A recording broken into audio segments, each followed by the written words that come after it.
Hello' everyone, মোৰ অন্য এটা ভিডিঅ'লৈ আপোনালোকক স্বাগতম জনালোঁ। আজি আমি বেহাৰবাৰী আউটপোষ্টৰ জনপ্ৰিয় অভিনেত্ৰী ৰিচা চেত্ৰীৰ বিষয়ে জানো আহক। ৰিচা চেত্ৰীৰ জন্মস্থান হৈছে ডিব্ৰুগড়ৰ দুলীয়াজান, কিন্তু পাছলৈ তেওঁলোক তিনিচুকীয়া জিলাৰ ডিগবৈত স্থায়ীভাৱে থাকিবলৈ লয়।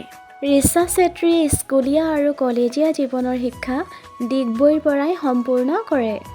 ৰিচা চেত্ৰীৰ পৰিয়ালৰ বিষয়ে জানো আহক। ৰিচা চেত্ৰীৰ মাক, দেউতাক আৰু এজন ভায়েক আছে। ৰিচা চেত্ৰীৰ মাকৰ নাম হৈছে মীনা চেত্ৰী আৰু দেউতাকৰ নাম নীলকণ্ঠ চেত্ৰী। অসমৰ জনপ্ৰিয় কণ্ঠশিল্পী বিদ্যাসাগৰৰ তাজমহল গীতটোত অভিনয়ৰ যোগেদি ৰিচা চেত্ৰীয়ে অভিনয় জগতত প্ৰথম খোজ দিছিল। ইয়াৰ পাছতে ৰিচা চেত্ৰীয়ে বহুকেইটা ভিডিঅ' গীতত অভিনয় কৰে আৰু বৰ্তমান ৰেঙনি টিভিৰ জনপ্ৰিয় ধাৰাবাহিক বেহাৰবাৰী আউটপোষ্টত অভিনয় কৰি আছে।